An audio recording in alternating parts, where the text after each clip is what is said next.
किंवा 15-0-12 ह्या 3-4 व्हरायट्या जर तुमच्याकडे लागवड तुमच्याकडे असेल तर त्यांनी एक खबरदारी ही घ्यायची आहे की अशा ठिकाणी जे आहे ते बुरशीजन्य रोगाचा, तांबेरा रोगाचा प्रादुर्भाव, म्हणजे आता तुम्ही म्हणाल की आता वातावरण तसं नाहीये, फार दमटपणा पण त्याच्यामध्ये नाहीये, सतत पाऊस पण नाहीये, पण तरी सुद्धा हा बघा तांबेरा.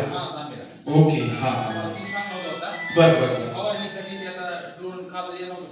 ओके ठीक आहे. हो, आज ते जे ड्रोनचे जे सीईओ साहेब शिंदे साहेब जे आहेत ते मला मुळात यायला उशीर त्याच्यामुळे झाला की जसं आपल्या भागामध्ये सुद्धा आपण त्यांना आदरणीय ठोंबरे साहेबांना तिथं कनेक्ट करून देऊन आपण त्या ठिकाणी हे केलं, तसंच योगेश्वरी शुगर आणि 21 शुगर आणि गंगाखेड शुगर, तर आम्हाला तिकडे सुद्धा ही ड्रोन ड्राईव्ह चालू करायची होती, म्हणून त्यांना आज ते बोलून घेऊन तिथलं सगळं आम्ही नियोजन केलं. जवळपास आमचं एक 3000 एकर क्षेत्राचं नियोजन आम्ही आज त्या ठिकाणी केलं, म्हणून इकडे यायला वेळ लागला.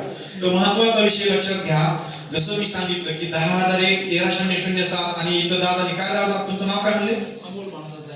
धायगुडे साहेब, अमोलजी धायगुडे साहेबांनी जे काही सांगितलं की 13,007 वर आता सद्यस्थितीत तांबेरा रोगाचा प्रादुर्भाव दिसायला चालू झालेला आहे.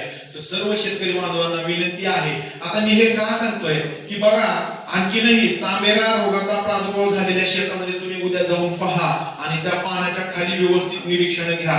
दुसरा आणखीन एक त्याच्या पुढे जाऊन थोडंसं मोबाईल, जर तुमच्याकडे डिजिटल मोबाईल असेल, कॅमेरा ओपन करा आणि त्या पानाला त्या ठिकाणी मोबाईलवर झूम करून बघा. त्या तांबेऱ्याच्या बाजूला असे लाल लाल कीटक सुद्धा तुम्ही त्या ठिकाणी जे आहेत तुम्हाला दिसतील.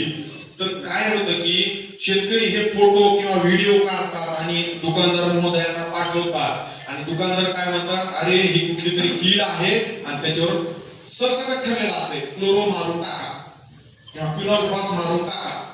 तर ही आपली खूप मोठी चूक आहे. का चूक आहे?